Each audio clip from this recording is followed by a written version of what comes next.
Welcome to Startup Health Now, the weekly show celebrating the health transformers and changemakers reimagining medicine. My name is Stephen Krein, and on today's episode we have Anthony Girand, an entrepreneur who is revolutionizing the medical tourism industry. It is the duty of leaders to lead, of the creative to create, of the daring to do. The free world expects leadership of us. Its fate and our fate depends upon our leadership. We are industrious, inventive, restless, with the fires that burn within us. But I say that nothing is easy, and the best things are the hardest. And all our troubles, all our immense difficulties, now and in the future, can I say, be solved if we have the will, the courage. The future is to those who take. Anthony, welcome to the show. Hi, Steve. Good to see you. It's great for you to be here, and it's always nice to spend time together. I'd love for the listeners to kind of learn a little bit about VoyagerMed, but before we do, really get into who is Anthony and why did you start this company? Well, you know, Steve, I have a personal story behind why I started it. I thought there's a big need for some way to find great specialists in the U.S., especially from other parts of the world, and there's a business case for this. It's a big business, $5 billion a year, but the personal side of it is I'm a cancer survivor myself. And 20 years ago, I had testicular cancer and was able to go to Johns Hopkins, just luckily was living in Baltimore.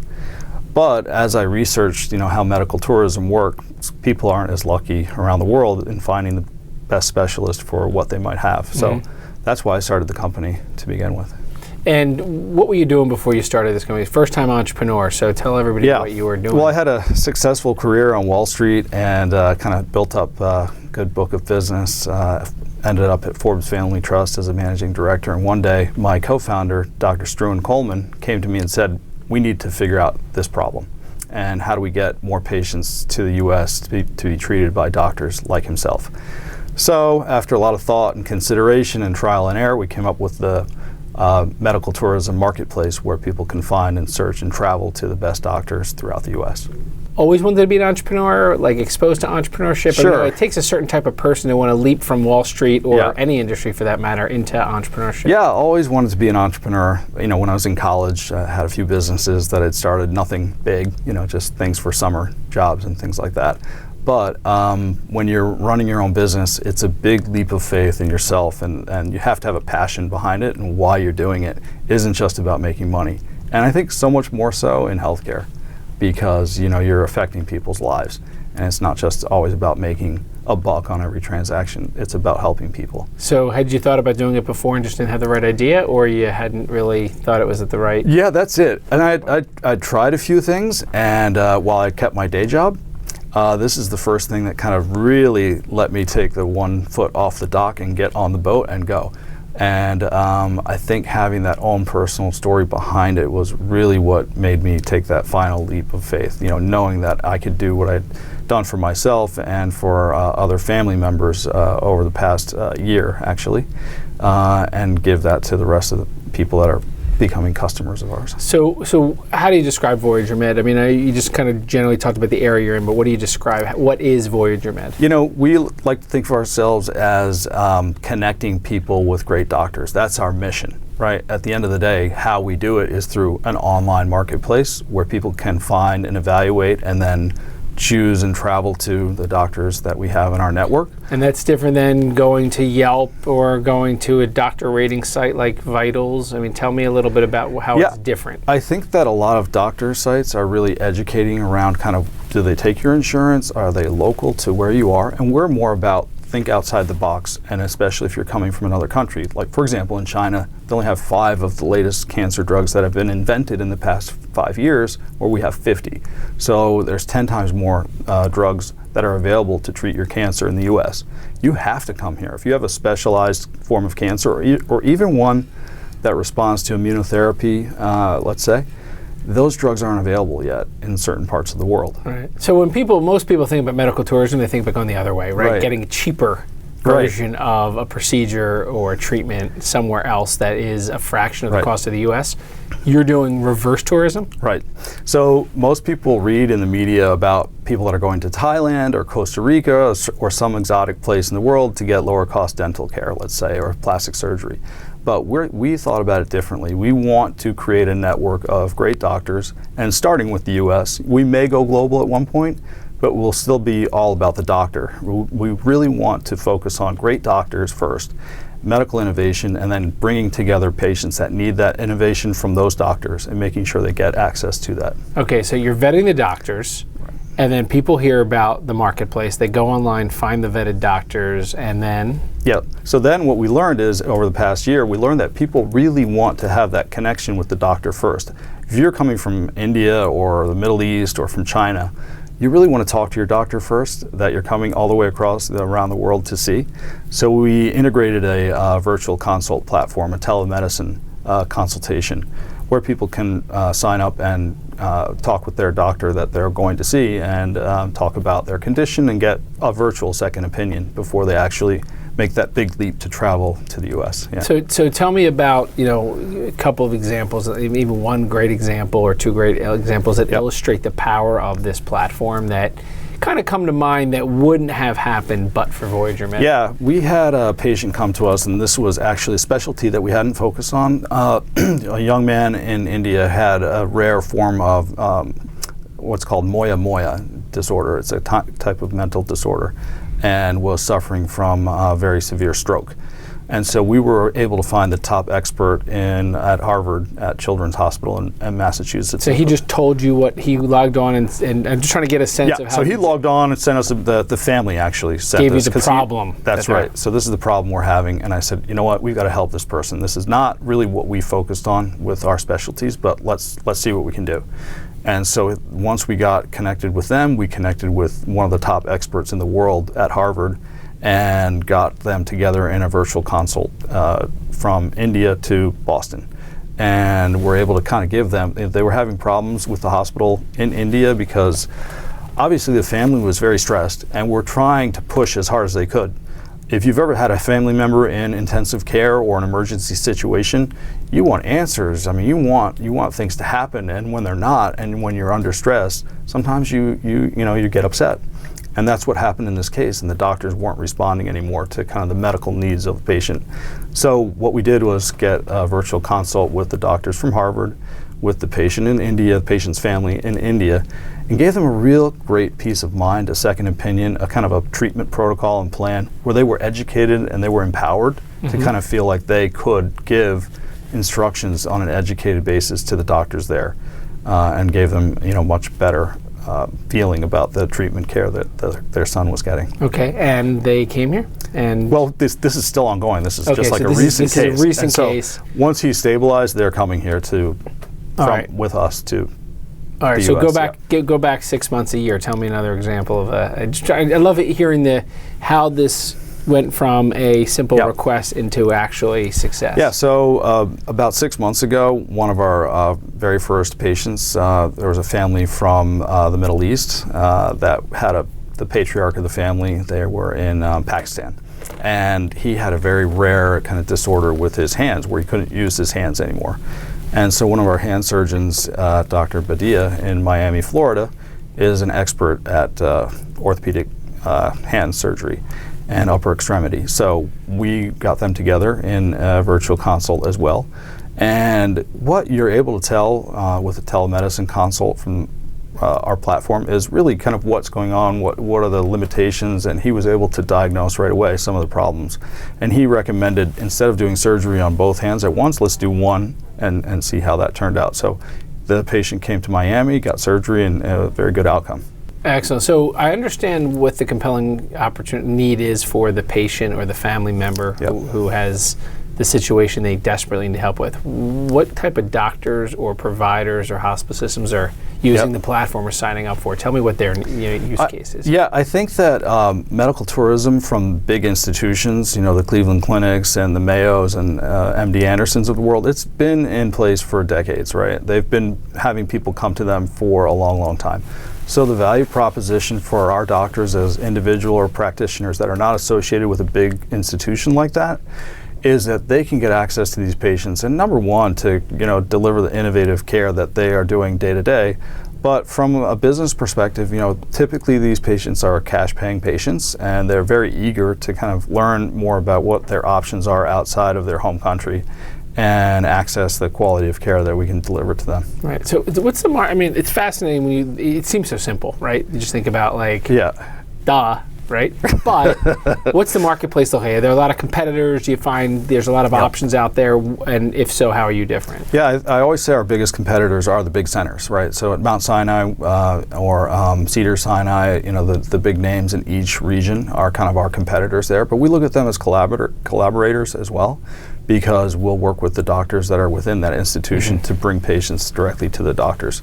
So the inbound, they call it inbound medical tourism market, is about 500,000 people a year that come here and spend about $5 billion a year. It's a drop in the bucket to $3.5 trillion of U.S. healthcare spend, but globally it's $60 billion, and there's no one player that's kind of monopolized that. Even with Mayo Clinic, I think, owns about 5% of the inbound medical tourism marketplace. Yeah. Gotcha. So that makes sense. What today does the company look like in relation to where it might look 10 years from now? How is it going to be different? So we want to be what you would consider a virtual hospital in a lot of the same way that Airbnb is a virtual kind of residence or hotel or lodging facilitator, right? So we want to facilitate kind of every hospital or every medical service that can be provided on a traveling basis.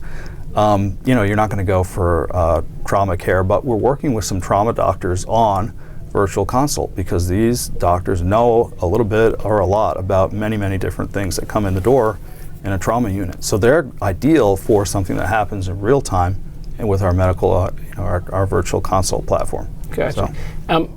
You mentioned those hospital systems are potential collaborators. How? Do you see the big hospitals using your platform or tapping into your platform? So this is really interesting and exciting for me when I get a reverse inquiry where I'm not going out and trying to sell our idea and concept. I love that. Yeah. So we had a hospital from a big city in the Northeast come to us and say, look, we'd really like to have you figure out our kind of medical tourism strategy and how we would implement it. So this is a hospital. They had no real outside of their community, real outbound. Yeah, they're a community hospital serving a city population, and saw kind of an opportunity because they have a lot of patients from China. They're in a Chinatown region of the city, and we said, well, we came up with a whole strategy for them. That's similar to the strategy we use overall with our business, but specific to their kind of specialties within the hospital. So private label, or is it a service? It'd be like a private label strategy. Yeah. Interesting. Yeah. Okay. What's your biggest challenge? Our biggest challenge really is to get the word out there and let people know that we exist and what we can provide. Well, forget about what you exist. How many people even know? I mean, clearly, we live in areas. We're in New York, so access to care doesn't seem like a daunting prospect. But I can imagine that this word needs to get beyond the borders of big cities, either in the U.S. or in Europe and other places where this is not a challenge. Does this affect people in the United States and just out Long Island or in the Midwest or who doesn't know about this? Well, it's funny that you asked that because what we found, and I had not expected this, is that we get a lot of inquiries from U.S. patients that are looking for specialist care.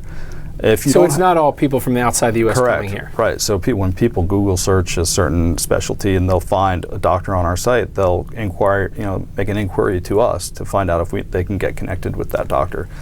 Why? Because it's really hard to figure out what the right specialist is for any given type of treatment that you need if you don't have a family member, a doctor, a general practitioner, or somebody else you trust kind of get to know what referral to make to you for which doctor. It could be 10, 20 miles away. So what percentage of patients using your platform are already or in the U.S. already? It's about 30%. Is it really? Yeah.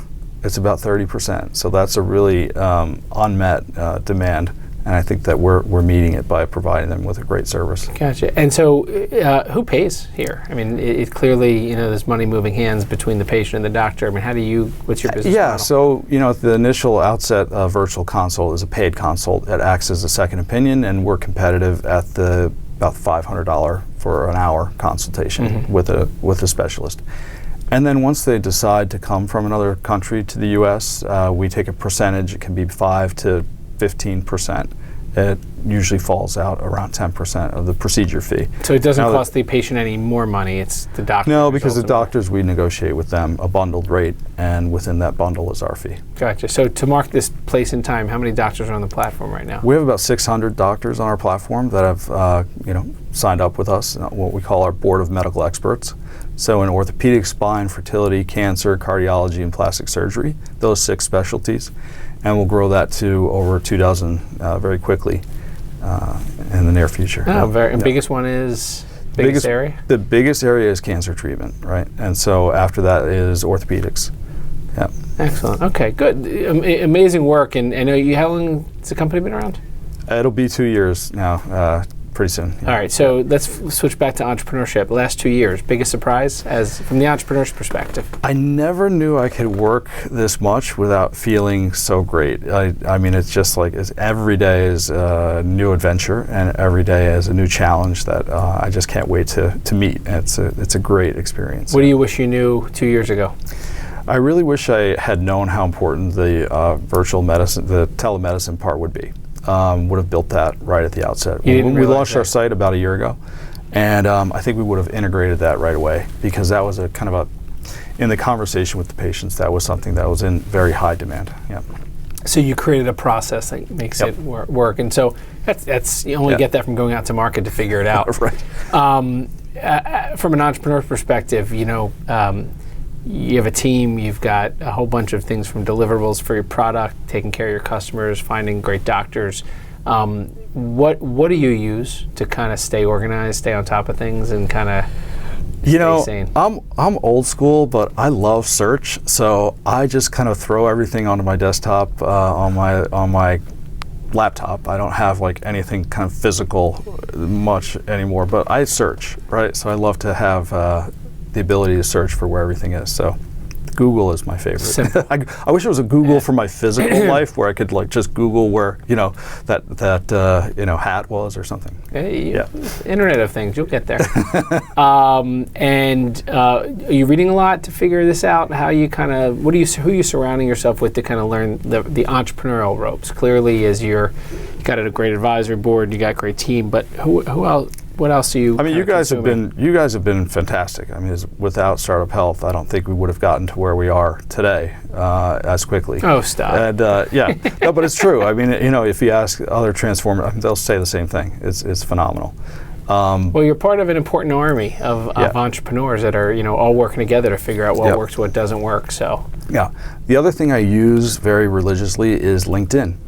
LinkedIn has helped me grow my network and is a kind of a very warm introduction now for me with people around the world. So we did a search, and we're thinking about expanding internationally one day, and how we would do it is using doctors that are trained or educated through the U.S. system or Western European system. And so I've been connecting with doctors that are working in their local communities or other parts of the world that have had that kind of experience and training. And so LinkedIn has been an amazing way to grow kind of my network and learn from other entrepreneurs and what they're doing. What was the last book you read or are reading? Or one to read? I don't know, some Star Wars book with my kids. Good. No, I don't have time to read actual books anymore. I was just reading about building my business. It's rather depressing. Yeah. Anthony, a real pleasure. It's been a pleasure to get to know you. I think what you're doing is so simplistic, but yet so critically important. And I think even changing people's perception of medical tourism from a thing out to a thing in. Yeah. Incredibly powerful. So happy to have you a part of the Startup Health community, but more importantly, the great work you're doing. You're carrying an important torch. So thank you. Great. Thank you. Thanks for being on the show. Okay. Thanks. All right.